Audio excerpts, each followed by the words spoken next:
సరళ సంస్కృత అధ్యయనం సులభంగా సంస్కృతం మాట్లాడదాం. నవత్రింశత్ 39వ తరగతి పాఠ. హరి ఓం. ఓం శ్రీ పరమాత్మనే నమః. ఓం శ్రీ గణేశాయ నమః. ఓం శ్రీ పాణిని వరరుచి పతంజలిభ్యో నమః. మనకు తెలుసు 10 రకాలైనటువంటి లకారాలు ఉన్నాయని. ఈ 10 5 కామన్గా యూజ్ చేసేవి ముఖ్య లకారాలని, అరుదైన ఒక 5 ఉన్నాయని తెలుసు.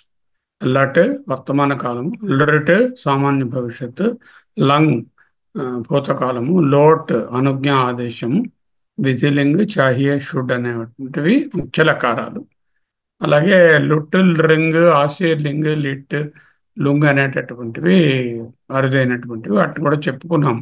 ఒక ధాతువునకు వీటికి కూడా జాగ్రత్తగా మీరు అప్లై చేసుకోవచ్చు, అష్టాధ్యాయిని సంప్రదించవచ్చు. అయితే ఏంటంటే సామాన్యంగా మనం వాడుక భాషలో ఈ 5 లకారాలు ఉంటే మొదటివి ముఖ్య లకారాలు సరిపడుతుంది. గణాలు మనకు తెలుసు, వికరణాలు అంటారు వీటిని, డివిజన్స్. వీటినే కూడా గణములు లేక వికరణములు లేక కాంజుగేషన్స్ అని కూడా అంటారు. ఇంగ్లీష్లో conjugation, first conjugation, fourth conjugation, sixth conjugation, like that. So first conjugation భవాది గణానికి ఆ అనే వికరణ సంజ్ఞ ఉంది. అంటే ధాతువు వికరణ సంజ్ఞ ప్రత్యయం. అంటే ధాతు root infix become stem, and the stem with the ప్రత్యయ బికమ్స్ ది క్రియాపద. Okay, sometimes the dhatu itself will have a prefix like past tense. You have to put a before that. So ఇక్కడ ప్రథమ వికరణంలో భాది గణానికి ఆ అనేది వికరణ సంజ్ఞ, చతుర్థ వికరణానికి yeah అనేది వికరణ సంజ్ఞ, షష్ఠ వికరణానికి ఆ, దశమానికి అయా అని వస్తుంది. ఈ కలర్లో చూపించినవి ముందు ముగిస్తాము. ముందు ప్రథమ అయింది, షష్ఠ అయింది. ఎందుకు? రెండు ఆతో వస్తున్నాయి కాబట్టి చిన్న డిఫరెన్స్ ఉంది. ముఖ్యంగా లిట్ లకారంలో భవిష్యత్ కాలంలో చూసాం ఆ డిఫరెన్స్ రెండిటికి. ఈరోజు చతుర్థ వికరణానికి చెందినటువంటి దివాది గణము, ఫోర్త్ కాంజుగేషన్ చెప్పుకుంటాం. దాంట్లో యాజ్ యూజువల్ 2 ధాతువులు నేను చెప్తాను, 2 మీకు ఎక్సర్సైజ్గా ఇస్తాము. దాంతో 4 ధాతువులు పరిచయం అయినట్టు అవుతుంది. సో ఫోర్త్ కాంజుగేషన్ 4వ గణము దివాది గణము, మన ఆరో గణము తుదాది గణము, భ్వాది గణము, తుదాది గణము, ఇది దివాది గణము. దివ అనేటటువంటిది మొదటి వెర్బ్ కాబట్టి, మొదటి రూట్ కాబట్టి, మొదటి ధాతువు కాబట్టి దీన్ని దివాది. భూ అనేటటువంటిది మొదటి రూట్ కాబట్టి భవాది. తుద్ అనేటటువంటిది మొదటి ధాతువు కాబట్టి దాన్నేమో తుదాది. ఇక్కడ దివు కాబట్టి దివాది గణము. మొదటి ధాతువు ఏదుందో దాని మీద ఆ గణం తలక పేరు పెడుతున్నారు. ధాతు మరియు ప్రత్యయముల మధ్య ఇక్కడ యకారం అనేది వికరణంగా వస్తుంది. అంటే ధాతు ఉంటుంది, ఏదో పుష్ అని ఉంటుంది, దానికేమో తి అనేటటువంటి ప్రత్యయం చేరాలి.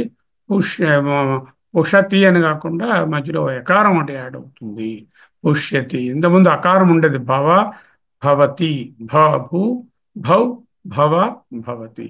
అకారం యాడ్ అయ్యి భవ అయింది, తర్వాత తీ కలిసింది అక్కడ. అలాగే రెండో దాంట్లో తుదతి అని వచ్చింది. ఇక్కడ యకారం యాడ్ అవుతుంటే పుష్య పుష్యతి వస్తుంది. So this is the speciality of this గణ. ఆల్ ద ధాతుస్ in this particular thing have this యకార యాజ్ ది వికరణ సంజ్ఞ. వాట్ ఈస్ వికరణ సంజ్ఞ? I will have a root. For example, పుష్ is the root. Then have the vikarana samjna, that is called the inflix. Okay, inflix is the vikarana samjna that gives me stem or the angam or the base అంటాం. ఆ స్టెమ్కి ఏమో ప్రత్యయం చేస్తే the suffix, inflix suffix చేస్తే final verb వస్తుంది. ఆ verb అనేది it is the క్రియా రూపం. Okay, now what is the dhatu here? Push, nrit, tush, kup. ఈ 4 ధాతువులు తీసుకుంటున్నాం. పుష్ అంటే అర్థం ఏమిటి? పోషించు. పుష్యతి, పోషన్ అన్నారు. సూర్యుడిని ఎందుకు అని పోషిస్తాడు కాబట్టి పోషన్ అన్న నౌన్ ఫాము. ఈ పుష్ ధాతు తాలూకా నౌన్ ఫామ్ ఉంది పోషన్. నృత్ అనే ధాతు నృత్యతి, తుష్ తుష్యతి, కుప్ కుప్యతి. ఓకే, యకారము వికరణంగా యాడ్ అవుతుంది ధాతువుకి. ధాతువు ఏమిటి? పుష్. యా ఏమిటి? వికరణ సంజ్ఞ. తి ఏమిటి? ప్రత్యయము. తింగ్ ప్రత్యయము. కాబట్టి పుష్యతి అయింది. చూద్దాం ఒక్కొక్కదాన్ని. ఇక్కడ చూడండి, ఒక ప్రత్యేకమైనటువంటి విషయం గమనించవచ్చు మీరు. ఈ దివ్ అనేటటువంటి ధాతువుని సెర్చ్ చేసి అనుకోండి, ఆ, ధాతు పాఠంలో దివ్ సెర్చ్ చేస్తే, దివాది గణము కదా. దివ్ అనేటటువంటిది మనకి నాలుగవది కనిపిస్తుంది, నెంబర్ 4, చతుర్థ గణము, అది ఫోర్త్ కాంజుగేషన్. అందులో దివ్ అనేది చతుర్థంలో ఉన్నది, 10లో ఉన్నాయి, 2 ఉన్నాయి. 10వ గణంలోనేమో చురాది గణంలో 2 ఉన్నాయి. తర్వాత 4వ గణంలో ఒకటి ఉంది దీవులు. మొదటిది 4వ గణంలో దానికి అర్థం చూడండి, ఎన్ని అర్థాలు ఉన్నాయి చూడండి. To play, to gamble, to dice, to desire, to win, to transact, to glow, to shine, to praise, to please, to boast, to sleep, to wish, to go. అవే హిందీలో కూడా ఇచ్చారు. खेलना, जीतने की इच्छा करना, व्यवहार करना, तेजस्वी होना, चमकना, प्रशंसा करना, प्रशंसा करना, स्तुति करना, प्रसन्न होना, बाहर प्रसन्न करना, गर्व करना, సో జానా, చాహనా, జానా, అన్నిటికి కూడా ఇదే హిందీ దేవనాగరిలో క్రీడా, విజిగీష అంటూ పెద్ద సమాసం పడేశారు. అంటే ఒక ధాతువునకు ఎన్నో అర్థాల్లో వాడతారు. తర్వాత అదే ధాతువు ఒక గణంలో మాత్రమే ఉండాలని రూల్ లేదు. చర 4వ గణంలో ఉంటే దాని ఇన్ఫ్లిక్సెస్ వేరే ఉంటాయి, దాని ఫైనల్ రూపాలు వేరే ఉంటాయి. ఇంకో గణంలో 10వ గణంలో ఉంటే అక్కడ దివ్ అనే దానికి irritate, cause, మౌర్న్, to grieve, దుఃఖ్ Dena, షోక్ కర్నా, ఇలాంటి అర్థాలు. అదే 10వ దాంట్లోనేమో ఇంకొక ధాతువు దివ్ అనేది మరో ధాతువు కూడా మర్దనే అనే ధాతువులు చురాదిగానే ఉంటాం. దాన్ని 10వ దాన్ని చురాదిగానే ఉంటాం. టు రబ్, మసాజ్ అంటాం కదా, ఆ మసాజ్ చేయడాన్ని మర్దన్ కరణ అందని కూడా దివ్ అనేటటువంటి ధాతువుని వాడతారు. ఇది ఎందుకు చూపించాల్సి వచ్చింది? ఒకే ధాతువునకు ఒక అర్థం ఉండదు, అనేక అర్థములు ఉంటాయి. అంతేకాకుండా ఒకే ధాతువు ఒక వర్గంలోని, ఒక గణంలోని, ఒక కాంజుగేషన్లోనే ఉండాలని లేదు. అది వేర్వేరు కాంజుగేషన్లో వచ్చినప్పుడు ఆ ఇన్ఫ్లెక్సెస్ వలన ఆ వెర్బ్ రూపాలు మారుతాయి. ఆ ఇన్ఫ్లెక్స్ని బట్టి అది ఏ గణానికి చెందిందో తెలుసుకోవాలి. Okay, some more knowledge will come on that, we will see. Now we are now interested in తుష్. వాట్ ఈస్ తుష్? తృప్ త్రిష్ అని. తుష్ అనేటటువంటిది ప్రీతౌ, తుష్ ప్రీతౌ, తుష్ తుషం ప్రీతౌ అనేటువంటి, అంటే ప్రీతి పొందించు, అంటే ప్రీతి కలుగు, అంటే టు బి హ్యాపీ. దివాది గణము పరస్మై పదము, అకర్మకము, అనిట్ది. అనిట్, సేట్, వేట్ మీకు తెలుసు. అనిట్ అనేటటువంటిది ఈ రూపం. అంటే ఆ ఇకారం భవీలాగా భవా భవి అయినట్టు ఇక్కడ అవదు. ఓకే, ఇక్కడ అనిట్ కాబట్టి సేట్. మరి ఇచ్చ అనేది సేట్ కదా, ఇచ్చి, ఇచ్చతి అనే మళ్ళీ అక్కడ మనం వస్తుంది. ఇచ్చ వదిలేండి, అనిట్ అనేటువంటి భవాకి వస్తుంది. భవి అనేది లట్లకారము వర్తమాన కాలం. ఓకే, ఇప్పుడు నువ్వు ఘనశ్యాం స్టార్ట్ చేస్తారు. Instead of me telling, I will give the ప్రత్యయ. Remember that you have to add the యా after the root. Okay, start చేయండి. ఆ, మనం ఈ రోజు సారీ, వినపడుతుందా సార్? ఫస్ట్ వినపడుతున్నదా? వినబడుతుంది. వినపడదు. ఓకే. మీరు ఇవాళ మనకు దివాది గణం పరిచయం చేస్తున్నారు మీరు. దీని ప్రత్యేకం ఏంటంటే మనకి వికరణం యా వివాదంలో ఫోర్త్ గణం అని చెప్పుకోండి ఒకసారి. ఫోర్త్ గా నాలుగోది సార్. నాలుగవది ఫోర్త్ కాంజుగేషన్. ఆ, సో ఇందులో యా అనేది ప్రత్యేకంగా యాడ్ అవుతుంది, అది మనం గుర్తుంచుకోవాలి.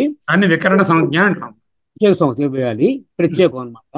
సో మొట్టమొదట మనం తీసుకుంటే ఆ తుష్యామి వస్తుంది సార్. ఉండండి, ముందు భవాకి చెప్పుకుందాం. Right sir. భవా చెప్తే ఏమైంది? భవామి, భవామి అని రావాలి. రావాలి. Yes. అలాగే ఇక్కడ ఏం చేయాలి? పుషామి అని రావాలి. రావాలి. పుష్కదా, అవును పుషామి సార్. అని రావాలి. అలా రాకుండా ఎకారం కలిస్తే పుష్యామి. ఓకే, అవును సార్. ఆమి అంటే కలిస్తే యకారం వచ్చింది కాబట్టి పుష్యామి అయింది. పుష్యామి ఎలా వచ్చింది. రాయాల్సి వస్తుంది ఇప్పుడు? పుష్ అనేటటువంటిది నా ధాతువు, ధాతువు ఆ దానికి వికరణ వికరణ సంజ్ఞ సంజ్ఞ ఏమిటి? యా. యా రాయాలి. యా రాయాలి సార్. ప్లస్ యా ఇజ్ ఈక్వల్ టు పుష్య. పుష్య And I have to bring the thing pratyaya. Thing ప్రత్యయం sir. pratyaya is ami. Pushya ఆమె becomes a pushya. Dirghamu పుష్యామి mi. వస్తుంది సార్. Pushyami. పుష్యామి. So That's how it's formed. So correct. you should have this in your mind when you write push. Right. Okay. Now అదే that అంటే second one you take. మూడు చెప్పారు. అంటే ధాతువు, మన వికరణ ప్రత్యయము ప్లస్ ప్రత్యయము. వికరణ సంజ్ఞ అంటాం. వికరణ వికరణ సంజ్ఞ. సంజ్ఞ అందాం. వికరణ సంజ్ఞ ప్రత్యయము. దానికి ఇంగ్లీష్ లో root, infix, suffix. Infix so అంటే మధ్యలో వచ్చేది. సార్. ఓకే. సో అది మనం ఇప్పుడు ఇవి మనము అప్లై తర్వాత చేస్తే దాన్ని చెప్పండి, రెండో ద్వివచనాన్ని చెప్పండి. ద్వివచనానికి తుష్యావహ వస్తుంది సార్. పుష్యావహ. తుష్యావహ తర్వాత తుష్యామహ. ఎలా ఏర్పడ్డాయో తెలుసు కదా, పుష్ ప్లస్ యా ప్లస్ ఆమహ పుష్యామహ. ఓకే. తర్వాత ప్రత్యయాలు ఇస్తాను మీకు. ప్రత్యయాలంటే థింగ్ ప్రత్యయాలు అనమాట. అంటే ధాతుని వెర్బ్ గా కన్వర్ట్ చేసేవి. గో అనే దాన్ని గోయింగ్, గాన్ అని చేస్తున్నారు కదా. గోని గాన్ చేశారు, గోని వెంట చేశారు, గోయింగ్ అన్నారు. ఆ ప్రత్యయం వల్ల మారింది కదా. అలాగని ఇప్పుడు మధ్య పురుషుడు వచ్చేసరికి అగైన్ తుష్యాసి వస్తుంది సార్. ఎందుకు తుష్యాసి దీర్ఘం? Sorry sir. తుష్యసి సారీ. తుష్యసి తుష్యసి తుష్యతః తుష్యథ. అంతే. తుష్యతి తుష్యతః. ఉషధాతు ఓకే. తుష్యసి తుష్యతః తుష్యత. ఓకే. ఓకే. తర్వాత ప్రథమ పురుష. ప్రథమ పురుష తుష్యతి తుష్యతః తుష్యంతి. అంతే. ఏం కష్టమే లేదు. ఇవి ఎప్పుడైతే మీరు మనసులో పెట్టుకున్నారో, ఆ యకారం రావాలని తెలిసిపోయిందో, ఈ గణంలో వెర్బ్స్కి అప్లై చేసి ఇస్తారు. ఏం కష్టం ఉండదు. యకారం ఎందుకు వచ్చింది తెలుసు కదా. చెప్పారు. తుష్ ప్లస్ యా, తుష్య ప్లస్ తి, తుష్యతి. ఇది రాస్తే తుష్యంతి. Okay. Depending on what your అది ఇన్ఫ్లిక్స్. తర్వాత ప్రత్యయాన్ని బట్టి అది ఏ పురుషులోకి వెళ్తుంది, ఏ వచనంలోకి వెళ్తుందని తెలుస్తుంది. లింగ భేదం ఉండదు. అంచేత సహాకి ఇదే ఉంటుంది, తత్కి ఇదే ఉంటుంది. ఓకే. తర్వాత రెండమ్మా మీరు లృట్ లకారం ఎవరు చెప్తారు? నాగరత్నం చూడండి.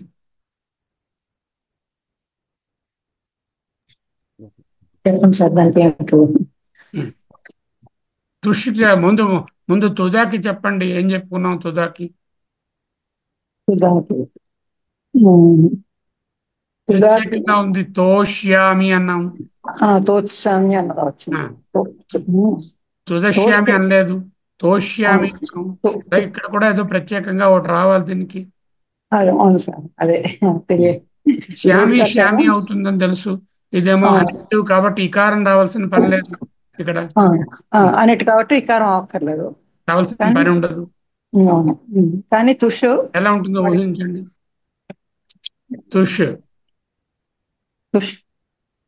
తుష్యామి, తోక్ష్యామి. తోక్ష్యామి అని. తుష్ లో షకారం ఉంది. షకారానికి ఏమోను ఒక గ్యాప్ పెడితే తోష్యామి అవ్వాలి. కానీ తోక్ష్య అనేటటువంటి ప్రత్యేకమైన మాట వస్తుంది. కాకింద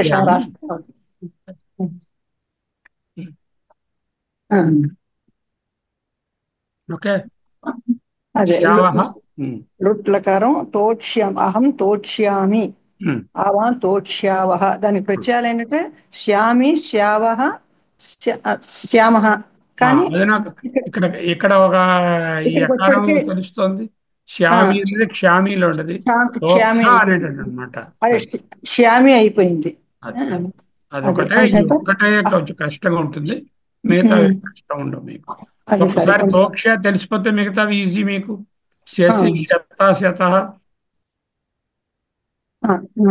తోష్యసి, తోక్ష్యసి, తోక్ష్యంతః, తోక్ష్యథ. అలా అంటే తోక్షత. తర్వాత ప్రథమ పురుష తోక్ష్యస్యతి. తోక్షసిలాగే ఉంది కదా, తోక్షతి అయిపోతుంది అంతే, సి బదులు తి వస్తుంది అంతే. ఆహా, ఆ శ్యా అలా ఉండి తోక్ష్య అలాగే ఉంటుంది. తోక్ష అనేది తోక్ష్యతి. కంటిన్యూ అవుతుంది ప్రతి చోట. తోక్ష్యతి, తోక్ష్యతః, తోక్ష్యంతి. అంతే, తోక్షతి తోక్షత తోక్షంతి. సరే. కొంచెం తోక్ష అనేది జ్ఞాపకం పెట్టుకోండి అంతే. ఇది ఎలా వచ్చిందని చెప్పవచ్చు, కానీ చాలా చాలా కష్టం ఉన్నారు కదా. అవును, అది మాకు నేర్చుకుంది కష్టం. మీరు చెప్పగలరు కానీ మేము నేర్చుకోండి అది కష్టం. అనవసరం మనకి. అంటే అవును సార్. ఒక్క రెట్ల కారంలోనే ఈ ప్రాబ్లం వస్తుంది, మిగతా వాటికి ఆ బాధ లేదు. ఓకే. తర్వాత కమల చూడండి మీరు. లంగ్. లంగ్ అంటే భూతకాలం.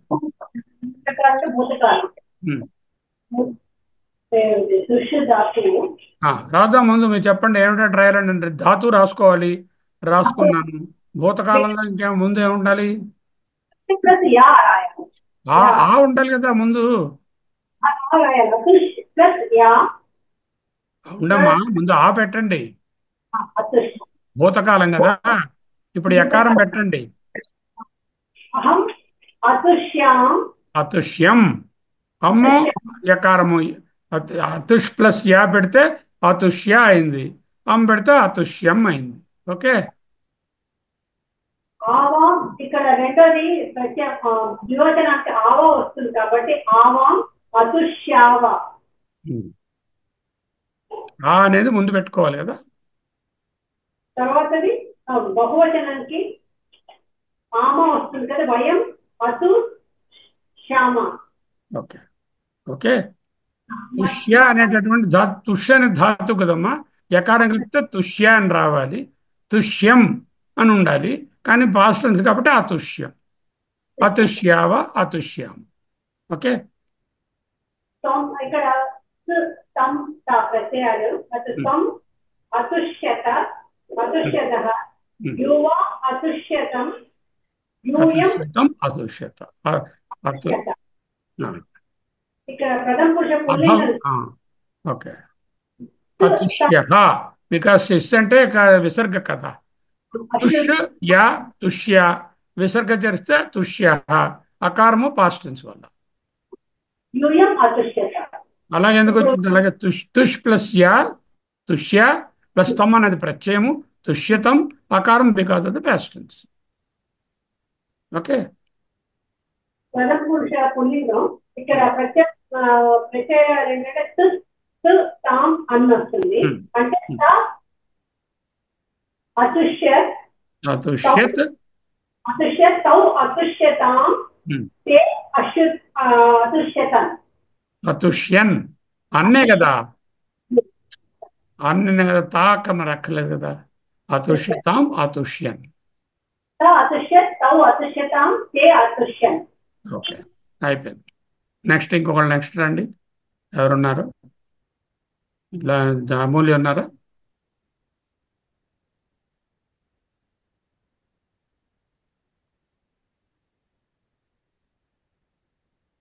ఎవరైనా ఓపెన్ చేయొచ్చు. అమూల్య వాళ్ళు అమౌంట్ చేయలేరా? ఉన్నట్టున్నారు కానీ ఇంకా బహుశా ఆవిడ నాకు జ్యోతి తెలియలేదు. పద్మజ మేడం ఉన్నారు, ఆవిడ ఓపెన్ చేయొచ్చు. వాళ్ళిద్దరిని మీరు కోహోస్ట్ చేయలేనట్టు సార్. అదే లేదు, అందరికీ ఓపెన్ చేసుకోవడానికి ఇచ్చాను. ఓపెన్ చేయొచ్చు. ఓపెన్ అవ్వలేదు సార్. ఓపెన్ అయింది. ఓపెన్ ఓపెన్ అయింది. చెప్పండి.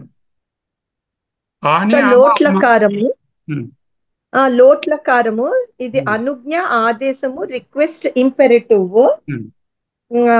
దీంట్లో ఇప్పుడు వచ్చే ప్రత్యయాలు ఆని చెప్పండి. ఆని ఆవా ఆమా. ఓకే. ఆని ఆవా ఆమా సార్. దీనికి ప్రత్యయము వచ్చేది ముందు చెప్పండి. ధాతు ఎకారం వచ్చి తీరాలి కదా. రావాలి సార్. అంటే ఏంటవుతుంది? తుష్య. ఉత్తమ ఉన్నాం. తుష్యకి ఏం కలపాలి ఇప్పుడు? ఆని కలపాలి. ఆని ఆని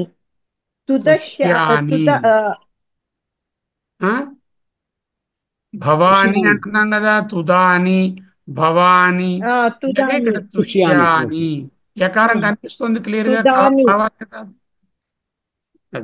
తుదాని ద్వివచనమేమో ఆవా తుదావా నువ్వు కాదు, తుష్. తుద కాదు, తుష్ ఇక్కడ. तुष् तुष्य తుష్యావా.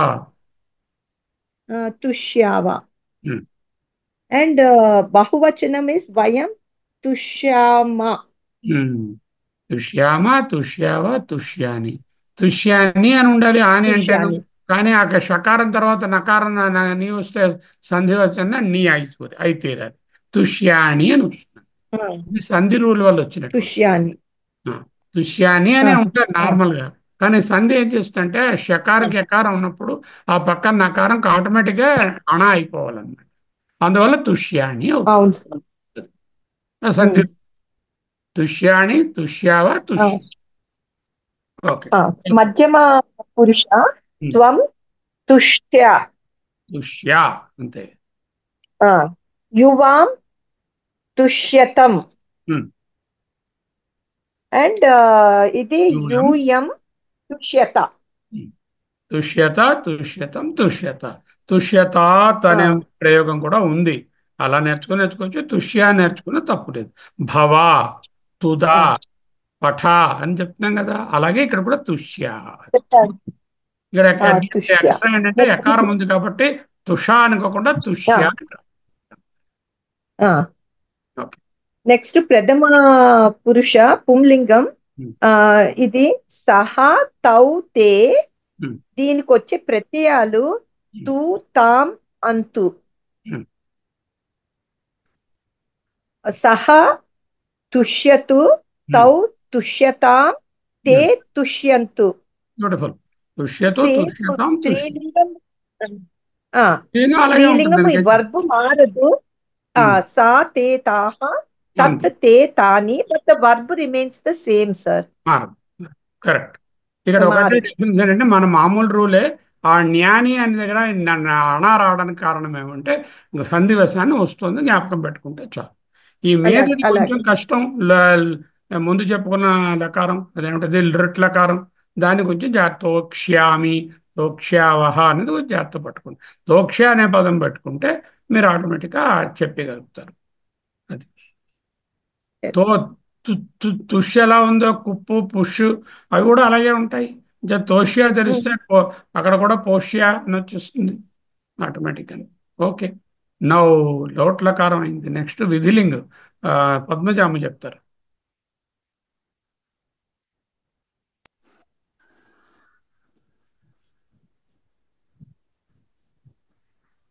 తుష్ అనేటటువంటిది ధాతువు విధిలింగ లకారము. 4వ గణము దివాది గణము. దివాది గణము యాహ్య అనే అర్థం. షుడ్ మొట్టమొదటగానే దీనికి ప్రత్యయాలేమో ఈయం, ఈవా, హీమ. అహం ఈయం కలిస్తే ఏయం అవుతుందని మనకు తెలుసు. భవేయం, భవేయం, తుదేయం అన్నాం కదా, అలాగా. అహం తుష్యేయం. తుష్యేయం కరెక్ట్. తర్వాత ఆవాం తుష్యేవ. తర్వాత వయం తుష్యేమ. అంతే వచ్చాయి మీకు. తుష్యేయం, తుష్యేవ, తుష్యేమ. తుష్ ప్లస్ యా తుష్యే. ఈయం అలా ఏయం అవ్వాలి కాబట్టి తుష్యేయం అయింది. తర్వాత మధ్యమ పురుషలో ప్రత్యయాలు ఈ, ఈతం, ఈత. కనుక త్వం తుషీహి. ఈహి కదా, ఈహే అవుతుంది, ఏహ అవుతుంది కదా. తుషేహ, తుష్యేహ. అంతే కదా సార్. ఈతం అంటే ఏతం అవుతుంది కదా. అప్పుడు యువాం తుష్యేతం. ఆ తర్వాత యూయం తుష్యేత. తుష్యేహ, తుష్యేతం, తుష్యేత. తుష్ ధాతువు ఎకారం ఎందువల్ల వచ్చింది అంటేనేమో మన దీనిలో దానికి వికరణ సంఖ్య ఎకారము. ఈ ఏమో ఏ అవ్వాలి కాబట్టి ఏ అయింది, ఈ బదులు ఏ అయింది. తుష్యే. తర్వాత ప్రథమ పురుష ఈ ప్రత్యయాలేమో ఈత్, ఈతాం, ఈయుహు మారినప్పుడు ఏత్, ఏతాం, ఏయుహు అవుతుంది.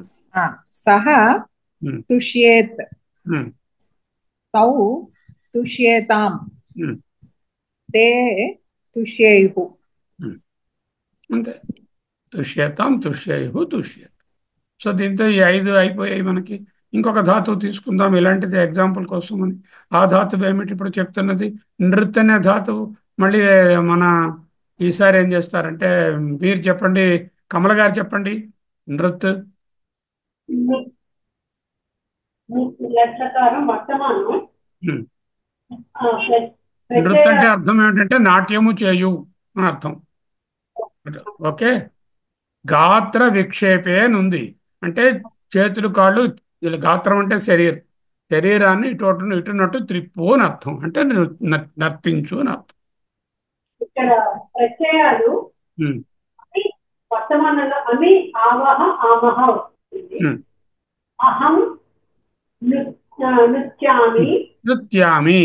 ఎందుకు ఎకారం రావాలి? నృత్ ప్లస్ యా, నృత్య, ఆమి, నృత్యామి. నృత్యామి. ఆవం నృత్యావహ. ఉమ్, వయం నృత్యామహ. నృత్యామి, నృత్యావహ, నృత్యామహ. ఓకే. అదే పురుషలో థ త. త్వం నృత్యసి, యూయాం నృత్యతః, నృత్యతః, యూయం నృత్యత. నృత్యసి, నృత్యతః, నృత్యథ. ఓకే. ఇంకొకరు చెప్తున్నప్పుడు మిగతా వాళ్ళు కూడా మనసులో ఊహిస్తూ ఉండండి ఏమి రాబోతోందని. చెప్పింది కరెక్ట్గా చూసుకోండి. నృత్యసి, నృత్యతః, నృత్యత. ప్రథమ పురుష పుల్లింగం తి త ఇంటి వస్తుంది. త నృత్యతి, తౌ నృత్యతః, తే నృత్యంతి. అంతే. నృత్యతే, నృత్యత, నృత్యం. ఏం కష్టం లేదు. అవును. ఇప్పుడు మీరు రండి ఘనశ్యామ్. ఇప్పుడు వస్తున్నారు ఆయన లోపలికి. నాగరత్నం చెప్పండి మీరు, వచ్చే లోపల చెప్పండి. చెప్పండి. ఇందాక రుట్లకారం ఎలా ఉందో తెలుసు మీకు అక్కడ. దాంట్లో అదేంటంటే ఇందాక తృష్ ధాతువులో తోష్యామి అని వచ్చింది. తోష్యామి అని వచ్చింది. ఇక్కడ చూడాలి సార్, వచ్చారు చూడండి. దానికి ప్రత్యయాలు శ్యామి, శ్యావహ, శ్యామహ ప్రత్యయాలు ప్రకారం. నృత్ నర్తిష్యామి. నర్తిష్యామి. శ్యామి అనేది మనకు తెలుసు, దీనివల్ల వచ్చింది. ఆ యకారం శ్యామిలో యకారంతో కలిసిపోయింది. నృత్ అనేది నర్తి అని అయింది. నర్తన, నర్తించుట అని ఉంది కదా. నర్తిష్యామి. నర్తిష్యామి. ఈ నర్తిష్యామికే డిఫరెంట్ గా ఉంటుంది. దాని ఒక్కదానికే తేడా ఉంటుంది. అది కొంచెం జ్ఞాపకం పెట్టుకోవాలి, గుర్తుంచుకోవాలి. అది నర్తిష్యామి, నర్తిష్యావహ, నర్తిష్యామహ. తర్వాత చూడండి. ఇప్పుడు శశి, శథ, శథ. నర్తి తెలిసిపోయిందిగా మీకు. ఆ నర్తిని వాడుకోవచ్చు మిగతా వాటిలో అంచేత నర్తిష్యసి, నర్తిష్యత, నర్తిష్యత. అంటే ఒకసారి నర్తి అని అర్థం. ఆ నర్తి ఎలా రాసేసుకోవడం, ఈ ప్రత్యయం యాడ్ చేసేయడం. అర్థమైంది సార్. తర్వాత శతి, శత, శంతి. దీనికి ప్రత్యయాలు. అంచేత నర్తిష్యతి, నర్తిష్యత, నర్తిష్యంతి. అంతే. అంటే ఎలా మారిందో ఒక్కసారి పట్టుకుంటే దాన్ని అన్నిటికీ నేను చదవడం తప్పు చదివినట్టున్నాను సార్, మరొకసారి దిద్దుకొని చదువుతాను. నర్తిష్యతి, నర్తిష్యతి కాదు, నర్తిష్యతి అనే చదివారు మీరు. అదే నర్తిష్యతి. షా చదవాలి, సా కాకుండా షా చదవాలి. నర్తిష్యతి, నర్తిష్యత, నర్తిష్యంతి. శతి శతి అవుతుంది మనకు తెలుసు, షా అవుతుంది కదా, అంచేత. తర్వాత ఘనశ్యాం.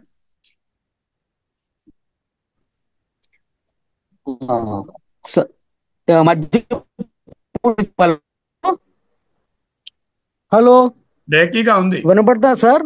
వినపడుతుంది. వినపడుతున్నారు సార్. మనం దీని గురించి ఇప్పుడు లంగ్ లకారం అంటే భూతకాలం చెప్తున్నాం సార్.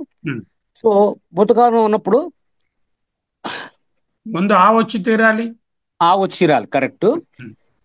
సో మనకి ధాతువు ఏమిటి? నృత్. తుష్కేంటి రాశాం? అతుష్యత వచ్చింది. అతుష్యం, అతుష్యం వచ్చింది. సో ఇప్పుడు మనకి అనృత్యం. ఆ పాస్ట్ టెన్స్. అనృత్యం. నృత్య నృత్య అయింది, అమ్ Right. పెడితే అనృత్యం అయింది, ఆవా పెడితే నృత్యావ అనృత్యావ అయింది, ఆమా పెడితే అనృత్యం. అనృత్యతామ. అక్కడ ఏంది అదృశ్యతం, అదృశ్యత్, అదృశ్యతం, అదృశ్యావ, అదృశ్యామ అని చెప్పారు. వచ్చారు. ఇప్పుడు మళ్ళా దీనికి వస్తాం. నెక్స్ట్ మధ్యం పురుష. మధ్యం పురుష. మధ్యం పురుషకి అనృత్య వస్తుంది. అనృత్య. అదృశ్య అలాగే అనృత్య వస్తుంది. అనేది పాస్ట్ టెన్స్ ని ఇండికేట్ చేస్తుంది. తర్వాత అనృత్యతం, తర్వాత అనృత్యత. నృత్యత, అనృత్యత, అనృత్యత, అనృత్యత, అనృత్య, అనృత్యతం, అనృత్యత. ఓకే, నెక్స్ట్ ప్రథమ పురుషం. ప్రథమ పురుషంలో అనృత్యత్, అనృత్యతాం, అనృత్యతన్ అనుస్తుంది. నృత్యన్, నృత్యతన్ లేదు, అనృత్యన్. కరెక్ట్ సార్, ఇది నా మిస్టేక్. నృత్యతాం, నృత్యతాం, నృత్య అనృత్యన్ అంతే. హల్లు లేదుగా, అన్నే ఉంది కాబట్టి ఆంలో కలిసిపోతుంది దాంట్లో. అనృత్యతన్. ఇక్కడ పట్టుకోవాల్సింది మాత్రం మొట్టమొదట మీరు చెప్పిన ఆ ఫస్ట్ ది మాత్రం పట్టుకోవాలి. ప్రకారం పట్టుకోవాలి కొంచెం. అది మిగతావన్నీ ఇది ఒకటి అందులో నర్తి అని తెలిసిపోతే మిగతా రాసేస్తారు. తర్వాత రండి జ్యోతి పద్మజమ్మ. లోట్లకారం.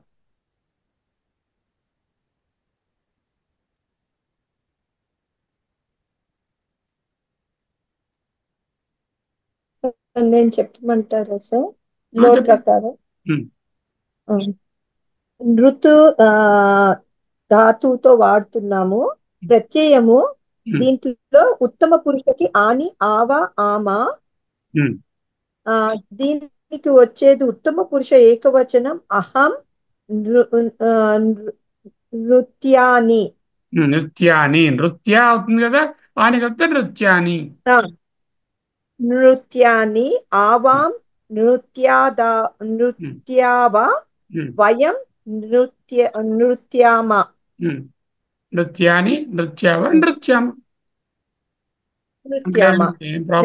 నెక్స్ట్ మధ్యమకి ఆతం తా, ఆతం తాతో మధ్యమ పురుషతో త్వం నృత్య. అకారమే ఉంది, అకారం అంటే కూడా సరిపోయింది. యువాం నృత్యతం, యూయం నృత్యత. ఓకే, నృత్యత్, ప్రథమ నృత్యతం, నృత్యత, నృత్యత. నెక్స్ట్ ది ప్రథమ పురుష పుంలింగం తూ, తాం, అంతు ప్రత్యయాలు. వాటికి సహ నృత్యతు, తౌ నృత్యతాం, ఏ నృత్యంతు. Correct, perfect. ఇప్పుడు మరెవరైనా ఓపెన్ చేస్తారా? కమల ఓపెన్ చేస్తారా?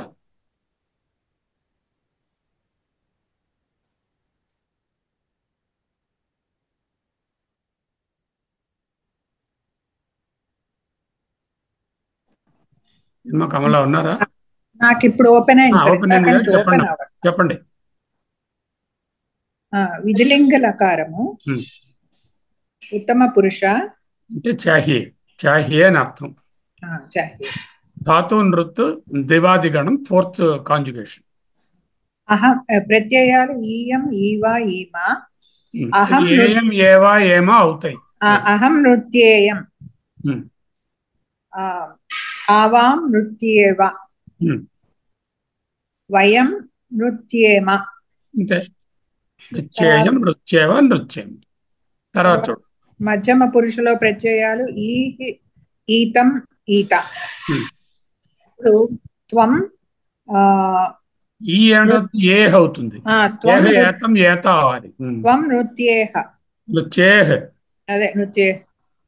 తర్వాత యువాం నృత్యేతం, తర్వాత యూయం నృత్యేత. నృత్యేహ, నృత్యేతం, నృత్యేత. తర్వాత ప్రథమ పురుష పుంలింగంలో ఈత్, ఈతాం, ఈయుహు అనేవి ప్రత్యయాలు. అవి ఏతం, ఏయుహు అవుతాయి. సహ నృత్యేత్ ఉమ్, తౌ నృత్యేతాం ఉమ్, తే నృత్యేయుః. కరెక్ట్. అయిపోయింది. రీలింగ్తో ఇది ఇది ఎండ్ అయిపోయింది. అంటే మీకు ఏమిటి, రెండు వెర్బ్స్, పుష్, నృత్. పుష్ అంటే పోషించడం, నృత్ అంటే నాట్యం చేయడం అనే దానికి 5 కామన్ లకారాలు చెప్పడం అయింది. ఇప్పుడు 4-5 శ్లోకాలు చూపిస్తాను. ఆ, అవి చూడండి, చాలా బ్యూటిఫుల్ శ్లోకాలు. ఇప్పుడు చెప్పండి, చూడండి. దగానచ్చా మీరు చూడండి. ఆ, సార్ ఇప్పుడు మీరు చెప్పినాక చదువుతాను ముందు. ఉమ్, మచ్చిత్త మద్గత ప్రాణ బోధయంతః పరస్పరం ఉమ్, కథయంత్రస్య మాం నిత్యం తుష్యంతి చ రమంతి చ. భగవద్గీత ఇక్కడ చూసారా, 10వ చాప్టర్ 9. ఇక్కడ తుష్యంతి అనే మాట మన ఇప్పుడు తుష్ ధాతు సంబంధించింది. Correct sir. రమంతి అనేది భవధాతు సో అది, అంటే భాతి గణం. సార్ తుష్యంతి అనేది ఏమో 4వ గణం, 4th కాంజుగేషన్. చూడండి, రమంతిలో రమ్యంతి అని లేదు, ఇప్పుడు ఇక్కడ ఎకారం కాదు ఎండింగ్. తుష్యంతిలో తుషంతి అని లేదు, తుష్యంతి ఉంది, ఎకారం విసర్గ అక్కడ, అది వికరణ సంఖ్య, అంచేత తుష్యంతి అని ఉంది. చూసారా, దాన్ని చూసిన వెంటనే ఏ గణమో మీరు చెప్పగలరు. సార్ దుష్యంతి 4వ గణంది అని వెంటనే తెలుసు. రమంతి అనేది it is definitely not 4th అని చెప్పగలుగుతారు కదా. ఓకే, ఇప్పుడు ఈ శ్లోకానికి వివరించండి మీరు. ఇందులోగా ముందుగా మనం ఫస్ట్ ఇది శ్లోకం ఇచ్చినప్పుడు వెర్బ్ ఏమిటో పట్టుకోండి, కర్త ఏమిటో పట్టుకోండి. పట్టుకున్నాం. సో ఇందులో మనకి అంటే ముందు పదవిభాగం చేయమంటారా, ముందు వెర్బ్ చెప్పమంటారా సార్? చెప్పండి, పదవిభాగం చేయండి. సో ఫస్ట్ మీకు మచ్చింత అంటే మచ్చిత్తాహ, మచ్చిత్తాహ చిత్తాహ అంటే విసర్గ ఉంటుంది, సంధిలో పోయింది ఆ విసర్గ. తర్వాత మచ్చిత్తాహ మద్గత మచ్చితాహ ప్రాణాహ, మచ్చిత్తాహ మద్గత ప్రాణాహ. అవి రెండు కర్త పదాలు, రెండు కర్తృపదాలు. బోధయంతః పరస్పరం పరస్పరం వాళ్ళలో వాళ్ళకొళ్ళు చెప్పుకుంటారు. ఇప్పుడు మనం చెప్పుకుంటున్నట్టుగా ఉపనిషత్తు ఇవి చెప్పిన వాళ్ళకొళ్ళు బోధించుకుంటారు. బోధ ఎంత ప్లూరల్లో ఉంది. ఎందుకు, మచ్చిత్తాహ్ నాయందు చిత్తము కలిగిన వారును, మద్గత ప్రాణాహ్ నాయందే ఇంద్రియాలన్నీ సమర్పించిన వారును. అంటే బహిర్విషయాలన్నిటినీ విరమించి ఆత్మ విషయం అందే ఇంద్రియాలు రమింపచేసేవారు అని అర్థం. మద్గత ప్రాణ అంటే ఇంద్రియాన్ని అర్థం. అక్కడ ప్రాణాలంటే ఇంద్రియాలని. ఇంద్రియాలు బయటకు వెళితే మద్గత ప్రాణాలు కావు. మద్గత అంటే నాయందు ఉంచబడినటువంటి ప్రాణములు. నాయందు ఉంచబడిన ఇంద్రియాలంటే బాహ్యేంద్రియ ఉపసంహృత కరణ. బాహ్యేంద్రియాలు బాహ్యంకి వెళ్ళడం లేదు. మచ్చిత్త అంటే ఎప్పుడు నన్నే కాంటెంప్లేట్ చేస్తున్నవాడు. అది విభక్తి, ప్రథమ విభక్తిలో ఉన్నాయి. మచ్చిత్తాహ మద్గత ప్రాణాహ అనేవి రెండు కూడా ప్రథమ విభక్తి బహువచనంలో ఉన్నాయి. తర్వాత కథయంతః వస్తుంది. రెండు క్రియలు ఉన్నాయి. బోధయంతః పరస్పరం, కథయంతః బోధించుకుంటున్నారు. కథయంతః అంటే కథలుగా కూడా చెప్పుకుంటారు. బోధ అంటే జ్ఞానపరంగా బోధించుకుంటున్నారు. కథ అంటే వాళ్ళు మన పురాణాల పరంగా కూడా చెప్పుకుంటున్నారు, కథలుగా చెప్పుకుంటున్నారు. ఎవరిని చెప్పుకుంటున్నారు? కర్మ ఏది? మాం, నన్ను నా గురించి చెప్పుకుంటున్నారు. ఎప్పుడు? నిత్యం నిత్యం అనేది అది. ఇప్పుడు ఏం చేస్తారు వాళ్ళు? బోధయంతః బోధించుకుంటున్న వాళ్ళు, కథయంతః అంటే చెప్పుకుంటున్న వాళ్ళు. అది కూడా ప్రథమలోనే ఉంది. మచ్చిత్తాహ మద్గత ప్రాణాహ. ఈ 4 రకాలైనటువంటి ప్రథమ విభక్తులు చెప్పారు, కర్తృపదాలు. మచ్చిత్తాహ ఒక కర్తృపదము, మద్గత ప్రాణాహ అదే వాళ్ళు, బోధయంతః బోధించుకుంటున్న వారును, కథయంతః కథ చెప్పుకుంటున్న వారును, మాం నన్ను ఎప్పుడు కూడా ఎల్లప్పుడు వాళ్ళు ఏం చేస్తారట? What is the verb? తుష్యంతి రమంతి. తుష్యంతి కూడా రమంతి అంటే చాలుగా.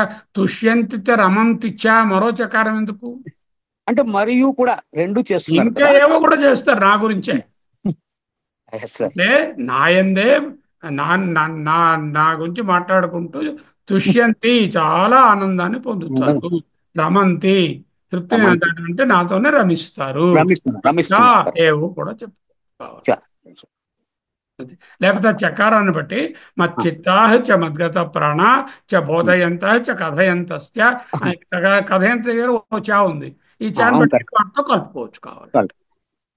తుష్యంతి ఇప్పుడు అనేది మనకు మన ప్రాబ్లం ఏమిటి, ఈ తుష్యంతి ఏమిటో మనం పట్టుకోవాలి. మనం పట్టుకోవాలి. దీని తాలూకా ధాతువు ఏమిటి, తుష్ తుష్. తుష్య ఎందుకైంది, అక్కడ మనకి వికరణ ప్రత్యయం ఉంది కదా సార్. వికరణ సంజ్ఞ, వికరణ సంజ్ఞ యకారం కాబట్టి తుష్య అయింది. తుష్యంతి అని ఉంది, ఆ తికారం చివరిలో వచ్చిందంటే అది అది ఏ పురుష అయి ఉంటుంది. మనకి ఇప్పుడు తి అంటే తి అనగానే ప్రథమ పురుషం, ప్రథమ పురుషులో ఉంది. ఎంతి అని ఉంది, ఇంతి ఎంతి ఎంతి అంటే అదేమో ప్లూరల్ కదా, ఫ్లోర్ లో అయిపోయింది. తుష్యంతి అంటే ప్లూరల్లో ఉంది, మచ్చిత్తాహ ప్లూరల్లో ఉంది, మద్గత ప్రాణాహ ప్లూరల్లో ఉంది, వెర్బ్ కూడా ప్లూరల్లోనే ఉండాలి. ఓకే, అవును సార్. రమతి రమంతి అంటే మళ్ళీ ప్లూరల్, ఫ్లోర్ లో వచ్చింది. రమిస్తున్నారు అంటే అక్కడే క్రీడిస్తున్నారు, భగవంతుల్లోనే ఉన్నారు. చూసారా, ఆ శిక్షణలో శ్లోకం చాలా చక్కగా వివరించారు. ఇప్పుడు చాలా క్లియర్ గా అర్థం అవుతున్నది, లేకపోతే కష్టం. ఏ శ్లోకాన్ని పట్టుకున్నా ఏది సబ్జెక్టు, ఇందులో 4 సబ్జెక్టులు ఉన్నాయి. ఏది ఆబ్జెక్ట్, మాం కర్మ ఏది, ఏది అవ్యయము, ఏది వెర్బు, ఏదేమో చాచా అన్నా కూడా మళ్ళీ దీన్ని ఎక్స్ప్లెయిన్ ఉంటాయి, మారవు కదా, అలాగే ఉంటాయి చకారాలు. పరస్పరం అనేటటువంటిది విశేషం. వాళ్ళు ఎలా బోధించుకుంటారు, ఒకరికొకరు ఒకరికొకరు పరస్పరం బోధించుకుంటారు. చ కథయంత అంటే కథలు కూడా చెప్పుకుంటారు. జ్ఞానంగా ఉపనిషత్తు చదువుకున్నట్టు జ్ఞాన బోధన చేసుకోవచ్చు, లేకపోతే పురాణ రామాయణమో భారతమో భాగవతమో చెప్పుకున్నట్టు కథలు కూడా చెప్పుకోవచ్చు అని అర్థం. బాగుందా, చక్కగా ఉంది సార్. ఇందులో మామ్ అస్మత్ శబ్దం చెప్పారు, అంత ముందు మాకు దానిలో వస్తుంది మామ్. ఓకే, నెక్స్ట్ది చూడండి, ఇది జయదేవర్ గారి బ్యూటిఫుల్ లిరిక్ ఇది.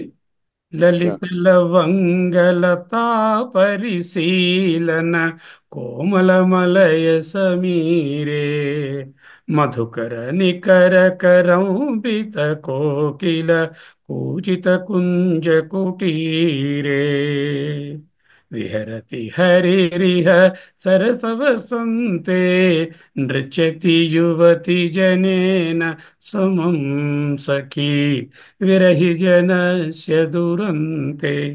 Beautiful song. ఓకే, ఇక్కడ చూడండి, విహరతి నృత్యతి. నా అమూల్యం మీరు పట్టుకోండి, దీన్ని చూద్దాం.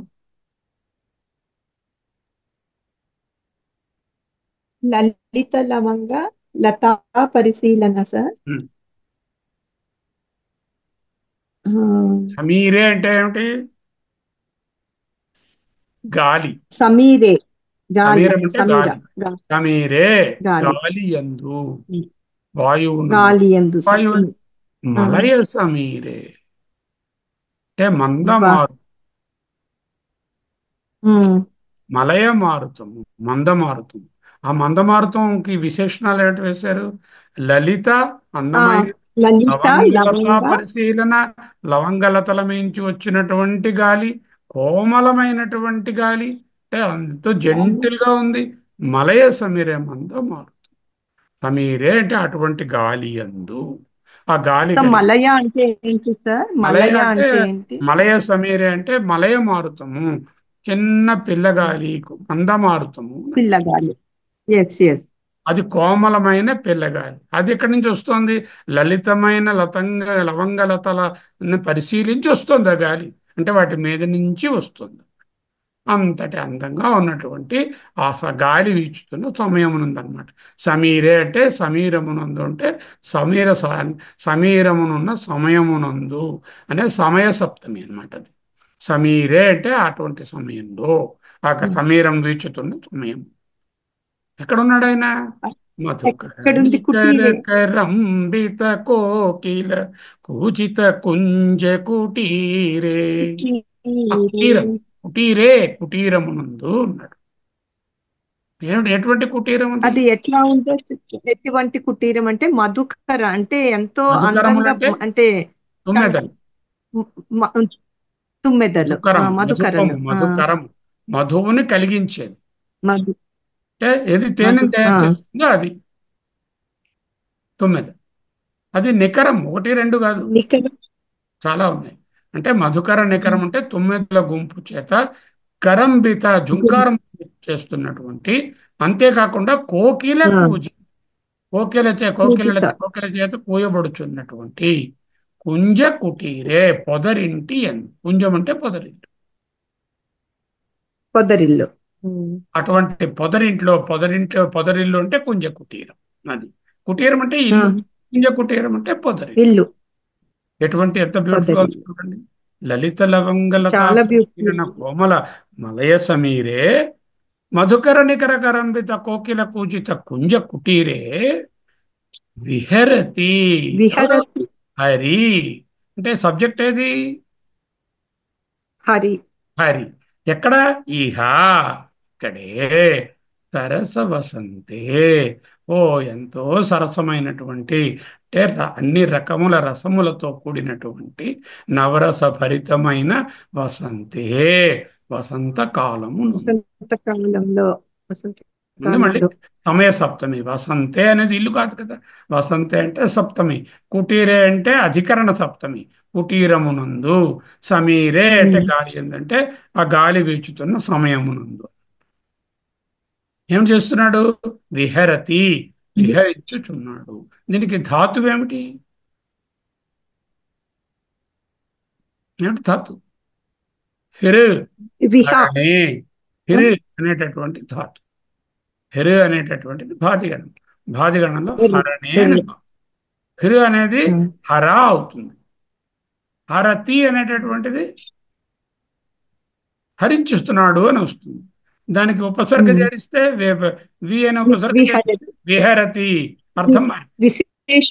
విశేషణంగా హరిస్తున్నాడు. అలా కాదు, విహరతి అర్థమే మారిపోయింది. విహరతి అంటే విహరిస్తున్నాడు. సంహరతి సంహరిస్తున్నాడు. ప్రహరతి కొడుతున్నాడు. విహరతి విహరిస్తున్నాడు. ఆ ఉపసర్గ మార్చేస్తారు అలా వేరే అర్థం వచ్చేస్తుంది. వేరే అర్థం అనే ధాతువు హరతి అనేటటువంటిదేమో ప్రథమ విభక్తి ఏకవచన శబ్దం. ఎందుకు? హరి ఒక్కడే కదా ఉన్నాడు అక్కడ. హరి అనేటటువంటి సబ్జెక్ట్ కాబట్టి హరతి. కానీ విహరతి అంటే ఏది హరించట్లే, ఆయన విహరిస్తున్నాడు అంటే వేరే అర్థం ఇచ్చేటటువంటి మనకి ఉపసర్గలు రాగానే అర్థాలు మారుతాయని చదువుకున్నాం కదా. విహరతి. ఇప్పుడు ఏం చేస్తున్నాడు? నెక్స్ట్ నృత్యతి. నృత్యతి ఎవరు? నృత్యతి ఎవరు? ఆ హరే, యువతి జనే. ఆ హరి, హరే మళ్ళీ నృత్యతి. ఎవరు కూడా డాన్స్ చేస్తున్నాడు? యువతి జనేన సమం, అంటే యువతి జనులతో సమానంగా, అంటే వాళ్ళతో కూడి అని అర్థం. సమం అంటే కూడి. యువతి జనేన సమం అంటే ఆ గోపక వనితలతో కూడి నృత్యతి విహరతి. హే సఖీ, సఖీ అనేది సంబోధన. హే సఖీ, హరి ఇహా, ఇక్కడ ఈ సరస వసంతంలో విహరిస్తున్నాడు, యువతి జనులతో కలిసి విహరిస్తున్నాడు. అంతేకాదు డాన్స్ కూడా చేస్తున్నాడు. నృత్యతి, నృత్య ధాతువు కదా ఇప్పుడు మనకి. నృత్యతి అంటే ఏమిటది? ఇప్పుడు చెప్పండి, ఏ పురుష ఏ లింగం? సరే, ఏ పురుష ఏ వచనం?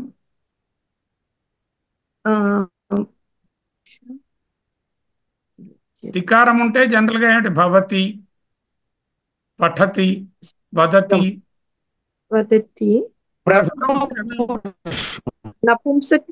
నృత్యతి నపుంసకలింగం అవుతుందా? అది హరి కదా, నృత్యతి హరి కదా సబ్జెక్టు. హరి అనేవాడు నృత్యతి అనేటటువంటిది లింగాన్ని బట్టి వెర్బ్ మారదు కదమ్మా. మారదు సార్. వెర్బు హరి అయినా, లక్ష్మీ అయినా, లేకపోతే ఏదో బొమ్మ అయినా వెర్బ్ మారదు కదా. నృత్యతి అంటే ఏకవచనంలో ఉంది, ప్రథమ పురుషులో ఉంది, లట్లకారంలో ఉంది. నృత్యతి విహరతి ఇవన్నీ కూడా ప్రజెంట్ టెన్స్ లో ఉన్నాయి. ఎప్పుడో చేశాడు, పాస్ట్ కాదు. చేయబోతాడని కాదు, చేస్తున్నాడు అంటున్నారు. ఓకే, ఎంత ఓకే బ్యూటిఫుల్ సార్, సార్. లలిత చాలా బాగుంది సార్. లతా పరిశీలన కోమల మలయ సమీరే మధుకర నికర కరంబిత కోకిల కూచిత కుంజ కుటీరే విహరతి హరిరిహ సరసవసంతే నృత్యతి యువతి జనే న సమం సఖీ. జయదేవుడు గారి కవిత్వంలో బ్యూటీ ఏమిటంటే ఎక్కడ ద్విత్వాక్షరము కానీ సంయుక్తాక్షరము కానీ జనరల్గా ఉండవు. చూడండి, ఎక్కడ అక్షరం కింద అక్షరం ఎక్కడా లేదు. ఒక్క నృత్యతి అన్న దగ్గర తప్ప ఇంకెక్కడా మీకు రాదు. అలా ఉండడం వల్ల అది వినడానికి ఎంత సొంపుగా ఉంటుందో. ఎందుకంటే ఆ కిందని ఒత్తుగా పలికేటటువంటి అక్షరం కానీ ద్విత్వాక్షరం కానీ సంయుక్తాక్షరం కానీ ఆయన కీర్తనలో 99% ఉండవు. అందువలనే అంత అందంగా ఉంటాయి ఆయన గీత గోవింద. ఈ పాడండి మీరు, ఎవరన్నా మూల్య పాడండి.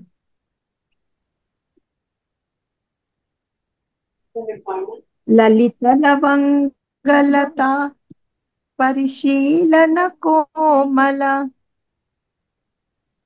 సార్ మీరు ఒకసారి చెప్పరా సార్? లలిత లవంగలతా పరిశీలన కోమల మలయ సమీరే మధుకర నికర కరంబిత కోకిల కూజిత కుంజ కుటీరే విహరతి హరిరిహ సరసవసంతే నృత్యతి యువతి జనేన సమం సఖీ విరహి జనస్య దురంతే.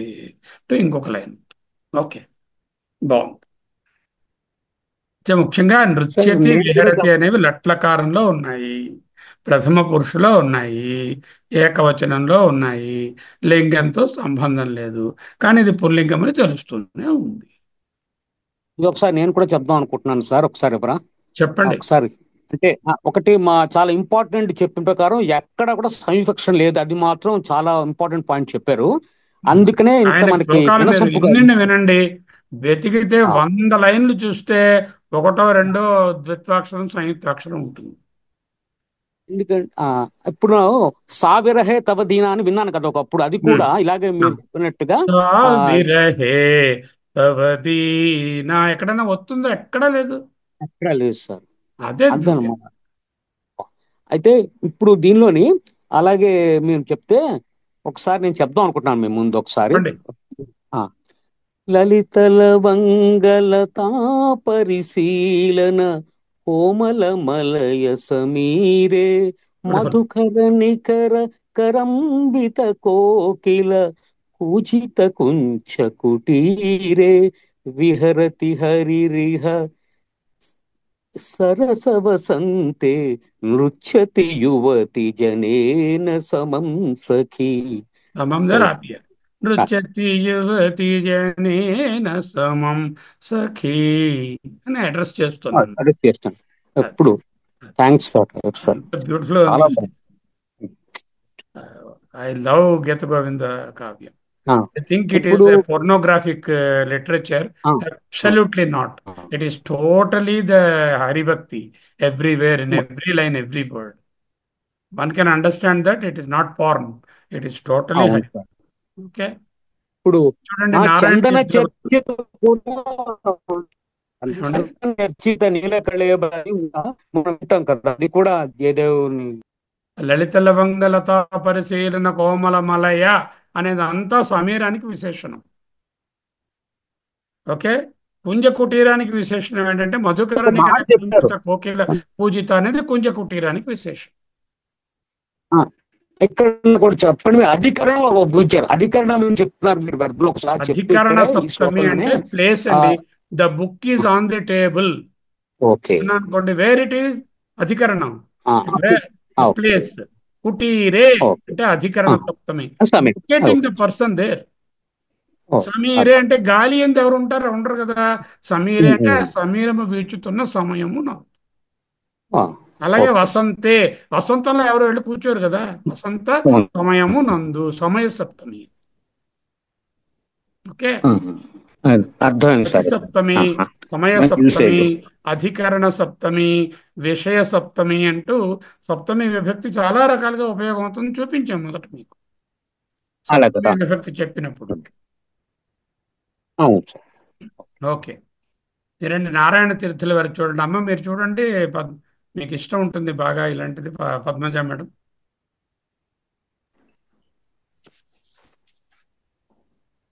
నృత్యంతమిహ ముహురత్యంతమపరిమిత భృత్యానుకూలమఖిల సత్యం సదా బాలకృష్ణం కలయ సఖీ సుందర.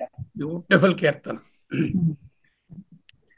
నృత్యంతమిహ ముహురత్యంతమపరిమిత భృత్యానుకూలమఖిల సత్యం తదా బాలకృష్ణం కలయ సఖి సుందరం, బాలకృష్ణం కలయ సఖి సుందరం, బాలకృష్ణం కలయ సఖి సుందరం.